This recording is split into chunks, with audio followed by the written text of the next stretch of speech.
제가 식당을 운영하면서 그게 류마티스인지도 모르고 그냥 늘 그 육체 피로, 근육통 이런 거에 굉장히 시달리고 있었고, 제가 손가락이 마디가 부어서 구부러지지를 않아요. 그러니까 굽혀지지 않으니까 일상생활이 너무 힘들죠.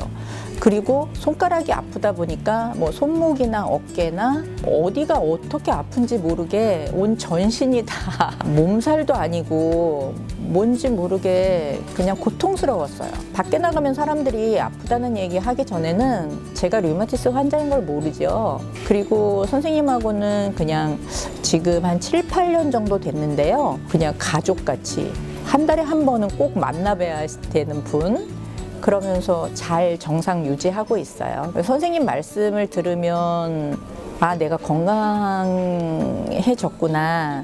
아, 이제 내가 이렇게 잘 지낼 수 있겠구나. 이런 마음이 들죠. 선생님 얼굴 뵙고는 한 번도 이런 얘기를 드려본 적이 없어요. 이렇게 건강하게 유지할 수 있도록 이렇게 잘 치료해 주시고, 또 그렇게 어렵지만 많은 얘기를 또 잘 들어주시고, 이렇게 정신적인 위안도 굉장히 많이 주신 분 같아요. 이렇게 영상으로나마 선생님한테 감사의 말씀을 전해드릴 수 있어서 정말 감사합니다. 안녕하세요. 저는 강동 경희대병원 류마티스 내과의 송란이라고 합니다. 여러 관절에 통증이 있어서 오셨는데, 이분이 그때 처음에 오실 때는 폐경도 살짝 오려고 하는 나이셨고, 또 이제 손으로 하는 일도 많으셨었어요. 그러다 보니까 처음에는 이게 그냥 과사용이나 퇴행성 변화, 또 여자분들은 폐경이 되면서 관절이 뻣뻣하고 아픈 게 많거든요.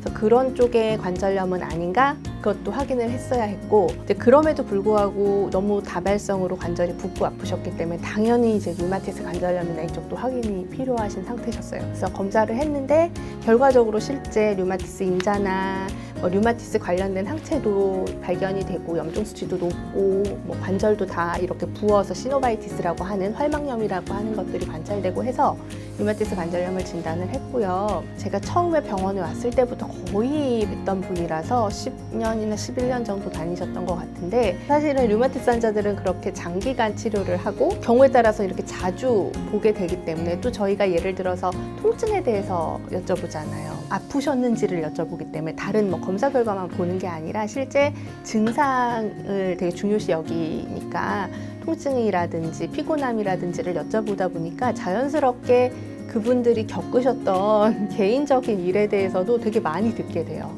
그래서 저희가 의사 환자 관계 라포라고 얘기를 하는데, 그게 정말 많이 더 끈끈하게 만들어지는 과인 것 같아요, 우리 과가. 네.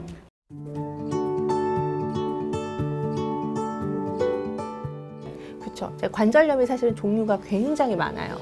굉장히 많은데, 일반적으로 듣는 관절염은 아마 아직 골관절염일 거예요. 퇴행성 관절염이라고도 우리가 얘기 많이 하는데, 그건 말 그대로 많이 사용해서 물리적으로 닳아서 생기는 게 일반적인 골관절염, 퇴행성 관절염이고, 류마티스 관절염은 그럴 상황이 아닌데 이 관절 안에서 그 면역 세포들이 뭔가 작용을 하면서 염증이 일어나는 상황인 거예요. 예를 들어서 이거는 약간 좀 더 의학적인 전문적인 부분인데, 손가락을 딱 봤을 때 끝에 마디는 골관절염은 굉장히 많이 침범하는 위치인데, 류마티스 관절염은 거의 침범하지 않아요. 그래서 이런 식으로 조금의 차이가 있고, 물론 둘 다 침범하는 부위도 있어요. 중간 마디 같은 거는 골관절염도 잘 오고 류마티스 관절염도 잘 오고, 반대로 여기에 있는 마디들은 우리가 여기 마디를 막 많이 쓸 일이 많진 않잖아요. 그래서 골관절염은 많이 안 오는데 류마티스 관절염 여기 침범이 많아요. 그래서 그런 식으로 조금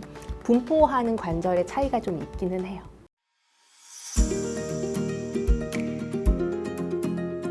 우리 병은 그래서 완치라는 표현 자체를 안 써요. 대신에 관해라는 표현은 써요. 이 면역세포들이 어느 순간 되면, 또 치료를 계속 받다 보면 어느 순간 그 자가 면역성이 좀 감소를 하고 염증도 더 이상 안 일어나고, 그래서 환자들한테 특별한 증상을 일으키지 않는 상태, 그걸 이제 관해라고 얘기를 하는데, 약을 먹으면서 관해가 와도 관해가 왔다고 표현을 해요. 그 중에서도 아주 운이 좋은 분들은 약을 끊고 관해가 유지되는 분들도 있어요. 근데 실제 그런 환자들을 조사를 해봤더니 10%가 안 돼요. 굉장히 일부죠. 왜냐하면 면역 자체가 이미 조금 문제가 있는 분들에서 그걸로 인해 병이 생긴 거기 때문에 우리가 이제 일부가 잘못됐다고 하니까 또 오해를 하는 게 이 잘못된 면역세포는 어떻게 딱 죽이면 되지 않느냐 생각하지만 거기에 관여하는 면역세포들이 또 나를 지키는데도 또 관여를 해요. 완벽하게 분리할 수가 없거든요. 그러니까 그거는 이미 어쩔 수 없이 갖고 가는 거예요. 평생을 조절하면서 대부분은 평생을 약을 드시면서 더 이상 합병증이나 후유증이 없게 관리하는 병이에요.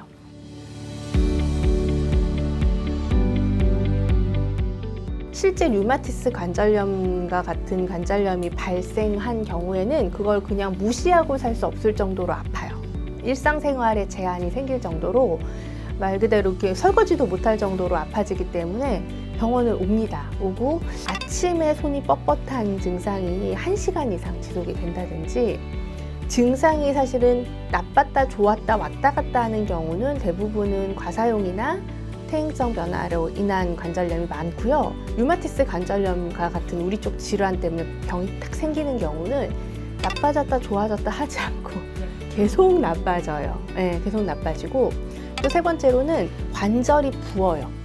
마디마디가 부어요. 그래서 내가 마디마디가 붓고 아침에 일어났을 때 이게 잘 안 굽혀지는 증상이 좀 이렇게 조물조물해서 좋아지는 거는 괜찮은데 1시간 이상 오전 내내 지속이 되거나 증상이 점점 계속 나빠지고 나빠진 아픈 관절들이 점점 늘어날 때는 류마티스 내과를 빨리 와보시는 게 좋죠.